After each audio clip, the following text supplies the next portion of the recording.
Terima kasih Anda kembali bersama kami pemirsa. Bursa Efek Indonesia merilis pedoman baru terkait perubahan pedoman perdagangan yang berlaku di bursa. Salah satunya memuat mengenai pengembalian jam perdagangan dan juga pemberlakuan kembali batasan auto rejection simetris seperti sebelum pandemi COVID-19. BEI merilis pedoman baru yang memuat mengenai mekanisme jam perdagangan bursa, termasuk mengembalikan batasan auto rejection menjadi simetris. Dalam surat itu tertulis jam perdagangan bursa menjadi 9.00 hingga 16.00 waktu Indonesia Barat. Selain itu, BEI akan kembali menerapkan batasan auto rejection bawah atau ERP simetris 20% hingga 35%. Namun bursa telah menegaskan dua ketentuan itu belum berlaku dan masih mengikuti ketentuan selama pandemi COVID-19. BEI juga belum bisa memastikan kapan dua poin akan direalisasikan.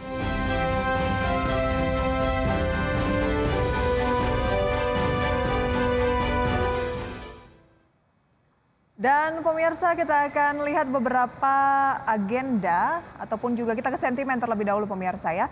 Sentimen yang menjadi perhatian untuk perdagangan hari ini ada beberapa tentunya. Yang pertama ada Hong Kong, hapuskan aturan COVID-19, wisatawan tak perlu tunjukkan sertifikat vaksin.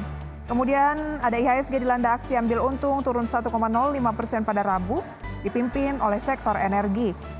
Kemudian ada saham orang terkaya Republik Indonesia, Bayan Resources atau BIAN turun 7%. Dan ada informasi BEI akan kembalikan jam perdagangan seperti pra pandemi dan akan berlakukan auto rejection simetris.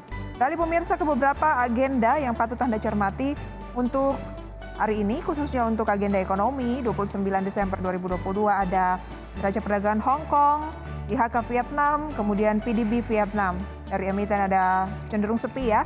Ada emiten TRIN pemirsa yang akan di PS HMETD. Demikian pemirsa sejumlah update pada pagi hari ini dan kita lihat untuk bursa Asia.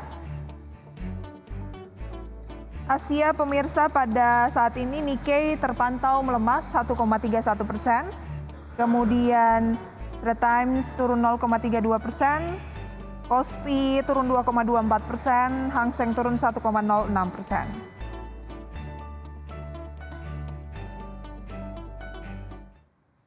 Dan pemirsa pada pagi hari ini tentunya kita akan berbincang bersama dengan narasumber yaitu Pak Danang A. Satrio, Head of Research PT Insight Investments Management. Selamat pagi Pak Danang. Pagi Mbak Prisa. Terima kasih banyak untuk waktunya Pak Danang.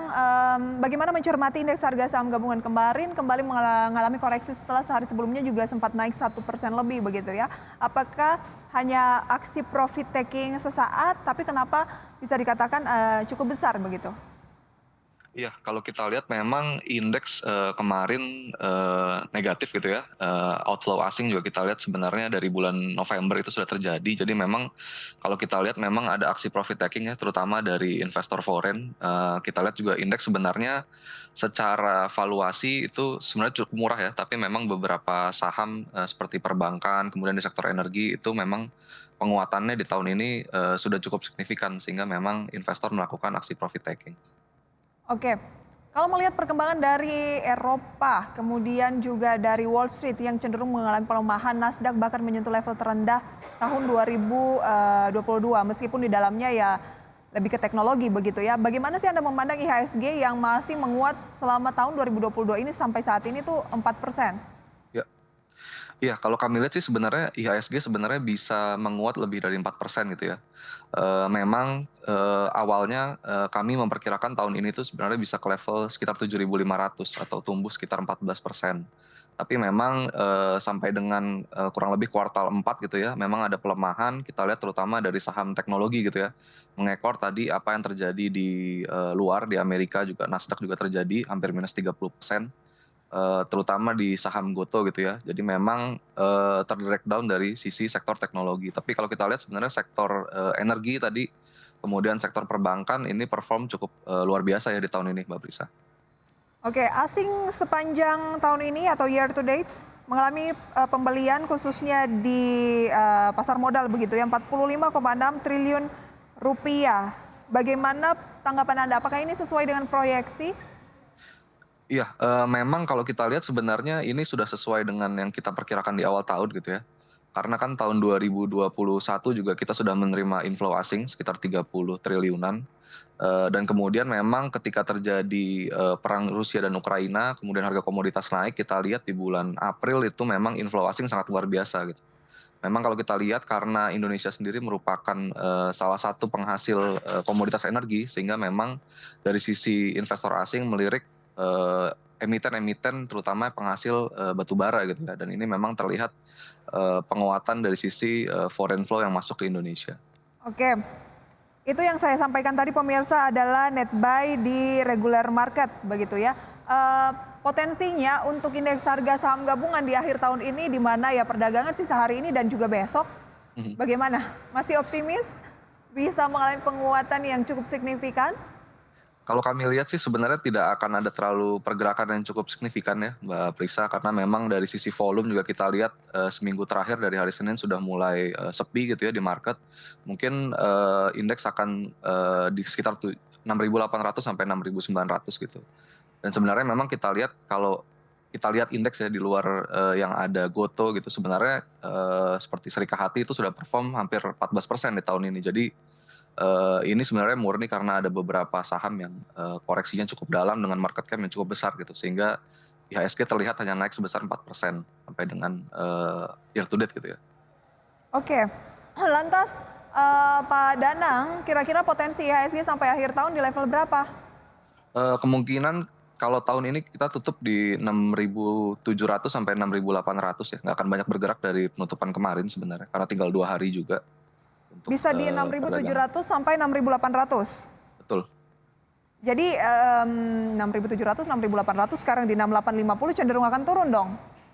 Eee, Turun sedikit karena kalau kita lihat sebenarnya, masih ada aksi profit taking ya. Jadi kemungkinan besar mungkin akan turun tipis, sekitar 1%, nggak akan sampai lebih dari 1% lah. Mungkin di 68 ya Oke, sentimen yang juga menjadi perhatian investor saat ini, Pak Danang adalah kembalinya aturan ARB seperti sebelum pandemi. Apakah akan berdampak besar terhadap saham yang secara fundamental ini mungkin masih kurang gitu, ARB simetris? Iya. Jadi memang kita lihat setelah, ARB-nya nanti kemungkinan akan diberlakukan di awal tahun depan gitu ya. Dengan ARB simetris ini sebenarnya, saya sendiri melihat lebih positif gitu ya. Kenapa? Karena memang dari sisi investor tentunya akan melihat, perspektif resikonya jadi lebih baik gitu ya. Di mana kan kalau sebelumnya hanya maksimal minus, sekitar 6-7% gitu ya maksimal, dalam sehari. Sekarang kan dengan simetris ini berarti, kita punya profil resiko yang harus dilihat lebih dalam gitu ya. Dan memang mungkin secara jangka waktu yang pendek gitu ya, beberapa saham yang mungkin di lapis 2 atau lapis 3 kemungkinan besar pasti volatilitasnya, akan lebih terasa gitu ya dibandingkan saat, ARB ini masih tidak, simetris gitu ya atau asimetris. Oke, saat ini kan masih asimetris, jam perdagangan Mhm. juga belum berubah Betul. dan tampaknya di 2023 meskipun belum ada info lebih jauh begitu ya, kapan tepatnya kedua kebijakan terkait dengan perubahan jam perdagangan kembali seperti masa sebelum pandemi, kemudian juga terkait dengan ARB simetris ini akan diterapkan. Nanti akan kita bahas lebih jauh peluang-peluangnya dan apa yang harus dilakukan oleh investor khususnya yang retail terkait kebijakan ini. Kita jeda terlebih dahulu ya Pak Danang. Siap. Kami kembali saat lagi pemirsa, tetaplah di segmen Market Buzz. Terima kasih pemirsa Anda kembali bersama kami dalam segmen Market Buzz. Kita akan masih berbincang bersama dengan Head of Research PT Insight Investment Management bersama dengan Pak Danang. Pak Danang, lantas apa sih perbedaan signifikan antara ARB asimetris yang saat ini diberlakukan, kemudian nantinya jika kembali ke simetris? Iya, jadi memang perbedaan mendasarnya ya, sebelumnya itu kan auto reject bawahnya itu dibatasi di minus 6% gitu ya untuk, saham. Kemudian nanti ketika simetris, nantinya akan sama dengan ketika batas auto reject atas gitu. Jadi misalkan untuk tier tertentu itu maksimal plus 25%, maka untuk auto reject bawahnya juga akan minus 25%. Nah ini memang, kalau sebelumnya itu seperti ada buffer gitu ya ketika kita masuk suatu saham, kita lihat resikonya oke minus 6% gitu ya.